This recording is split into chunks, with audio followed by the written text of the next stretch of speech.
Hello there and welcome back to another review. So I thought we'd carry on with this Mr. Vampire Hopping Mad box set, which like I've said before, if you love your horror, you love your Hong Kong movies, you love your comedy, you're going to have an absolute field day with this one. And I advise anybody to pick this up because it's definitely one of the finer things, one of the finer releases that Eureka has ever put out there, because there's just so much to be enjoyed here. And I never ever thought, like I mentioned before, that I would own all the Mr. Vampire sequels. So I'm really pleased to be owning that. So left with Mr. Vampire 2, that's where we got to in the last review, so we'll carry on and have a look at Mr. Vampire 3 today, made in 1987, again directed by Ricky Lau, again produced by Sammo Hung, and of course starring the amazingly talented Lam Ching-ying in a role he was just born to play. Like, he was just meant to be in these movies. And the great thing is with this one, we also get Richard Ng along for the ride too. Now by this point, Mr. Vampire was inspiring many sequels and spin-offs, and the genre as a whole was having a huge boom in Hong Kong with the notion of comedy, Taoist priests and hopping vampires. But the franchise that started it all, despite all the copycats, all the people that were trying to get in on this kind of trend, the franchise that started it all was still willing to give you another installment in their franchise. It was sort of like the Mr. Vampire movies were sort of the gold standard when it comes to sort of the hopping vampire comedy type of films, and so Mr. Vampire that started it all. Like with any franchise, when it's successful, there's going to be copycats, there's going to be knockoffs, there's going to be people that want to get in on the action. But as I say, people were very much looking forward to the next instalment of Mr. Vampire. And like I said in my previous review for Mr. Vampire, which seems like a lifetime ago now, you just can't underestimate how big of a deal that original film was. Not only did it sort of put a whole new genre on the map, it cemented Lam Ching-ying and gave him his most iconic role, but it even put Hong Kong movies on the map in general. Like, the original movie is so loved, and you know, not just like from Hong Kong, you know, audience in Hong Kong, but the world over, people absolutely love that original Mr. Vampire movie. Even if you're not that into your Hong Kong movies, everybody I know seen Mr. Vampire absolutely loves it. I mean, such was the impact of Mr. Vampire, and I say, like, you cannot underestimate what a big deal that film was. Obviously, Sammo started it, like the horror comedy thing with spooky encounters and that kind of thing. But Mr. Vampire, it was a whole new thing. It was a whole new, and especially with Sammo Hung involved, who sort of could oversee production, knew what he was doing when it was that sort of comedy, horror, vampires all rolled into one. You just cannot fault that original movie. So trying to do a sequel to that was always going to be a tough job, and that's why I think a lot of the films, all of the sequels, they are all very different in their own way. All of them have something to offer that's a little bit different from what you've seen before, and I admire any filmmaker where they just don't simply rinse and repeat. It would have been so easy for Ricky Lau and like Co to just sort of, well, let's just do what we did in the first movie. No, they do venture out. Each film, there is something that just sets it apart from sort of what come before it. Here in this one, unlike Mr. Vampire 2, which was set in modern day, here the filmmakers decide to go back to a traditional period and setting. Now, what you will notice about this movie, especially as it goes on, is the severe lack of actual vampires. Of course, there are supernatural elements and there are fangs involved, but there is no real hopping vampires to shout about. And I think this, again, like I mentioned, is Ricky Lau and Sammo and those involved, and not to give the audience what they've seen before. Let's try something, and like I say, whether it works or not, does it matter? Let's just try it, you know, and I admire any filmmaker that does that. You know, the second one went more modern setting, and you could argue is sort of a kids movie in places. This one, although going back to the period setting, has no real vampires, so they could mix it up. And like I said, the fact we got Richard Ng on board as well, and many could argue, talking of Richard Ng, you could argue, you know, along with Stephen Chow, he's one of the finest comic actors that Hong Kong has ever given us, and it's nice to see a movie here where not only does he get to shine comedically, but he's actually sort of front and centre in terms of the narrative. If you look at films like the My Lucky Stars movies or Magnificent Warriors movies, he's usually always a supporting role, or he's done loads of cameos, or he's sort of back in the background compared to the main star of the movie. But here he is very much front and centre to what's going on. When you've got people like someone like him and Lam Ching-ying involved, you basically got a home run already. When you've got Sammo Hung overseeing production, you're pretty much going to be okay. You know, you're pretty much going to be in good hands. But Richard Ng, hilariously funny, super funny guy. So up there with Stephen Chow as sort of one of the funniest guys that's sort of ever come out of the Hong Kong movie world. Many great comedic set pieces that happen here, and he plays Ming, a sort of dishonest priest who has two ghosts that help him, one being like a child acknowledging that little vampire role that we had in Mr. Vampire 2. And I don't know if any of you have seen Peter Jackson's The Frighteners with Michael J. Fox, sort of a movie he done 4 or 5 years before he done Lord of the Rings, sort of when he was doing sort of Hollywood movies. And you know, after Bad Taste and Brain Dead and all that, but he's sort of like Ming in this. Richard Earn's character has got sort of the same kind of hustle that Michael J. Fox's character has in that movie, where he's sort of using ghosts to create this sort of scam that he's got going on. And what is funny is like Taoism, when you just on a sort of semi-serious note, but when you think about that as it is, Taoism, it's more of a like a philosophy and as a practice. But in this movie, in the Mr. Vampire movies, the people that do practice this, or they, you know, that are Taoist priests, or they're, you know, they know things, or like magic, whatever it be, they're more like sorcerers than anything else, more like sorcerers than actual priests. But let's have a look at Mr. Vampire 3 today and see how it compares to the first two movies we've looked at so far. Now, I'd never seen this movie up to this point, so that's why I'm so, again, super stoked to own this, because I'd seen Mr. Vampire 1, had seen Mr. Vampire 2, but I'd never ever seen Mr. Vampire 3. I'd seen clips of it, I'd seen moments of it, read about it and everything, but I'd never actually seen Mr. Vampire 3, so it's great to actually just finally own a copy of it. Like a real treat for me. Richard Earn's character has been summoned by Master Tam to get rid of some ghosts, as none of his family can get any sleep, and he goes to his property and throws in a wax umbrella and a placenta, to which the ghost just spits it out. You will notice the effects right away when the film starts, when he encounters the ghost. Like, the budget is going on screen. That really doesn't look too bad, and the budget is definitely there. And it's weird at first watching this, because Richard Earn is usually sort of the cowardly type, and here he's playing sort of a brave priest that deals with this supernatural. At least it seems like he's a brave priest, but as I say, he's got a bit of a scam going on, he's got a bit of a hustle going on for, you know, Richard Earn, just as he is, he was never going to be sort of on the straight and narrow. He's always going to have something else going on. So we learn that it is all a scam, and as I mentioned, he is using these two ghosts to help him, though Tam is confused as the real ghost is actually female. He goes back in and meets the real ghost, and right away we have Mr. Vampire vibes with stunts, smoke machines, like long vampire arms. So of course he ends up running out, had enough, and decides to go to the next town and meets Lam Ching-ying and Billy Lau, who are like hiding at an inn from horse thieves, and the town is deserted. Take note too of the lighting here when they're waiting for these horse thieves in the forest. Really awesome. You will notice right away, really awesome solid production on this one. I think the production in this movie is definitely high, it's definitely up there. And I think definitely, as I say, it's more in tune with Mr. Vampire 1. I think that's why I love this movie so much, because I think Mr. Vampire 2, despite all its best efforts, I think there's a few things you could argue are not overly of the best interest to the movie, like the fact it does distract and go a bit like a kids movie at some points. The fact that I've mentioned, I absolutely love Yuen Bu, and I think he's like criminally sort of underused in that movie as well. Mr. Vampire 2 maybe not was what audiences were expecting. There's still loads to be enjoyed with Mr. Vampire 2, but I think Mr. Vampire 3 is pretty much more on the money of what you would come to expect from a Mr. Vampire movie. But as I say, lots going on. You definitely see the productions right away.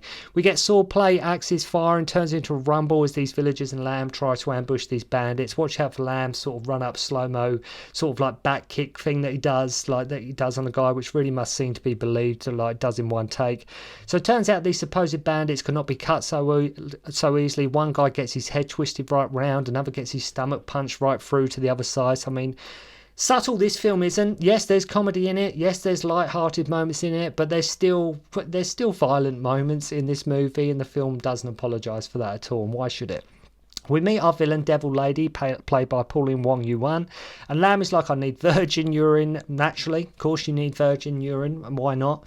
And I love the funny look he gives Billy Lau as he isn't a virgin. And make no mistake, this is a proper full-on action scene we get here. Devil Lady uses like her mouth, which has maggots in, to seal her men's wounds. And it's funny because where these films are so crazy sometimes and so balls to the wall and so sort of zany and wacky, the fact that Lam Ching-ying always plays it so straight and so upright and like doesn't break character, and he's very serious and very stern a lot of the time, that's what makes it even funnier. Make no mistake, understated maybe, but Lam Ching-ying is a very, very funny guy. He is in these movies. he did, like I say, sort of a like no nonsense type of guy, but he always plays it dead straight despite what is happening around him. But he does have, even Mr. Vampire 1, really funny stuff happening in that with Lam Ching-ying, and here as well. He just has, sometimes it's the looks he gives, it's sometimes the mannerisms that he gives that just really elevates the film. Just why Lam Ching is just so well liked in these movies. So at Lam's birthday, check out the cameos. We have Sammo Hung here, Woo Ma makes an appearance, even Cora Yun turns up for good measure. Funny scene here too, when he gets this like Jack in the Box and Sammo is like, the last time he laughed like that, loads of people died. Which means he's got this other side to him. Lam Ching-ying can really lose his temper.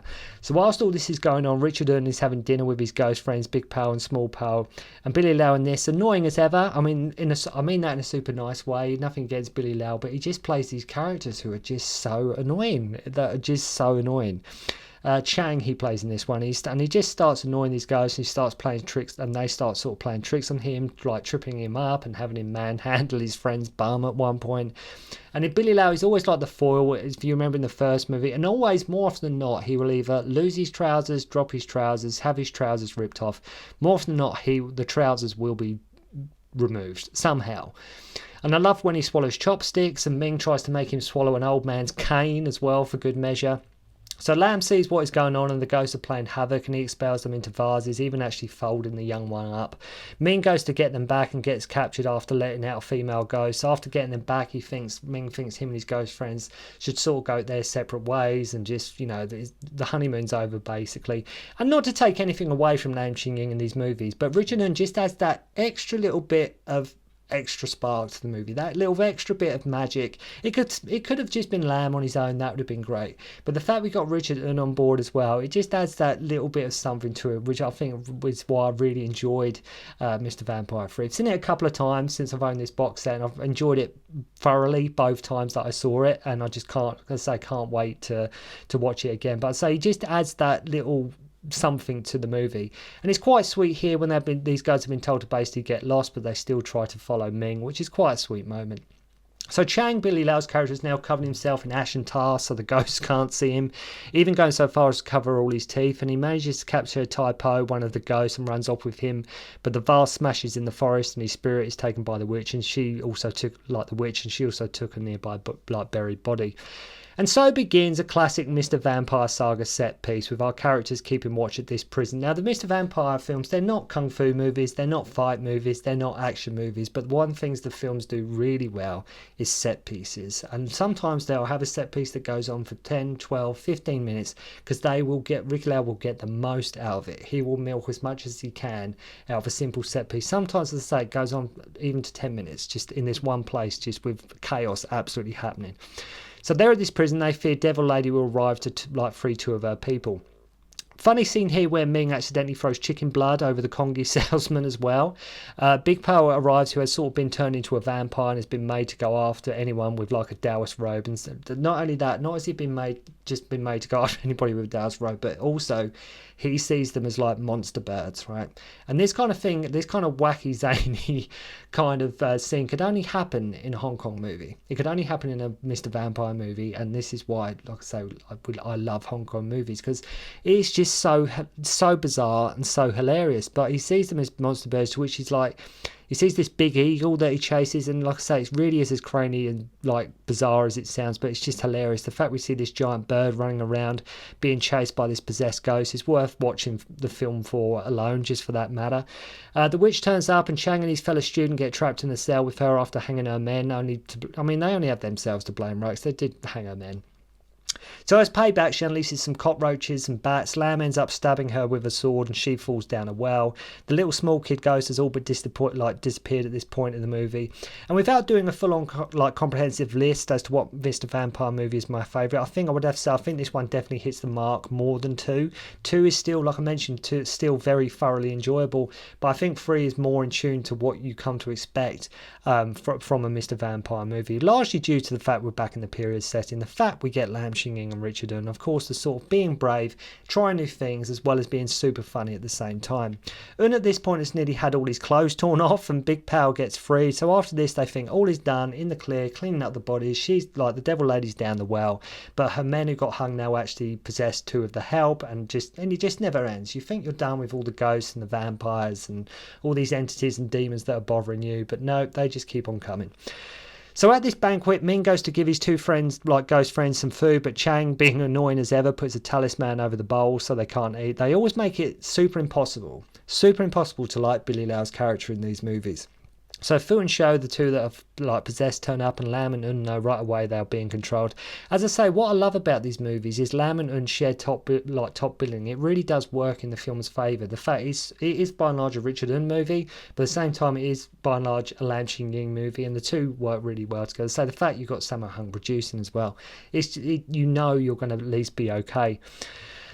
Ming uses like a mirror to stop the spirits controlling them, so we have a scene where the help start dancing around with these corpses as the brushes are stuck to their heads, which will make a lot more sense when you watch the movie. And guess what? One falls off. And that's what's always so funny. But what makes a Mr. Vampire movie is the help always has to be, all the assistants to the priests and everything always have to be incompetent. They either miss something, don't do something properly, like touch or play with something that they shouldn't be playing with, or whatever it may be. But I'd say without these kind of inept students or assistants, then we wouldn't have any of the set pieces of what makes Mr. Vampire memorable. But I'd say always really, really, really incompetent. So Lam and Ming imprison the spirits in vessels, which naturally, of course, they decide to fry. They leave Nung to it, and Shang, being as nice as ever, locks him in, and him and Lam and another T go to take out Devil Woman, who is she's down the well, if you recall. And I love how like Lam is like, you two go and recover the body, with Lam giving him this funny smile when he says, let me look at you one last time. And that's what I mentioned, sometimes it's just Lam Ching-ying's mannerisms that just are hilariously funny. He just has this look on him where he's deadpan serious, but he just has this look of just being funny. If you remember in like the Mr. Vampire, the first movie, where at the start he's going to have tea, but he doesn't want to look a fool, so he gets his student to sort of, like, because it's Western tea and he doesn't want to look silly, so he lets the student make all the mistakes for him. He just has this way where you think there's another side to sort of Lam Ching-ying's character in this movie, where he's not necessarily as upright and forthcoming like he thinks he is. He's very sort of, he's got this other side where he is a bit tricky. He always is more than willing to let his students go first, and like, you know, yeah, go on, you get in there. But sometimes, as I say, it is just the phrases down there. But he's like, yeah, you two and go and recover the body. So of course she comes alive in zombie form. T gets killed. Love Win Un throws one of the vessels into the oil and he jumps out deep fat fried, and Richard Un is like, damn, it's only medium rare, as the oil wasn't actually boiled. Funny too with him trying to move this big cupboard, to which this monster's sort of chasing him just to get through the door. So up with like Winners and Sinners, when he is trying to be invisible, Richard Un gets naked again and covers his body in ash so the creature can't see him. The Devil Woman shows up and manages to put the creature into the deep fat fryer. Typo tries to help by making his face blow up as well at one point. Chang and Lam turn up, and even Ming gets possessed here at some point. Big Po and Little Po help get the spirit out of him, and like many Hong Kong movies, the film abruptly ends. Now, I crashed through that ending there. I really did quickly go for it, but I didn't think you can't really put these kind of movies into words, because there's just so much where you've just got to watch it to enjoy it. You've really got to just have fun with it and go and see it. But it really, as I say, it's just mad, it's bonkers, it's crazy, but it's just so fun, so much fun. Like I say, definitely more in vain with the first movie. Great having Un and Lam Ching-ying on screen together. A lot of funny moments, and whilst maybe not as good as the first movie, I think it's definitely more enjoyable than 2, and so awesome, like I say, to actually own all of them. You know, and I often go through like my shelf, like where all my movies are, and I look at it, I'm like, yeah, Mr. Vampire sequels. Like, I'm really happy to be owning that, because I say it's something I never ever thought I would own something like this. So, you know, full thanks to the people at Eureka for getting this out there. Let's have some more like this, because I say there's loads of classic golden age Hong Kong movies that have yet to come. We've had loads from 88 Films and Eureka, but there's still so much more they've got to release.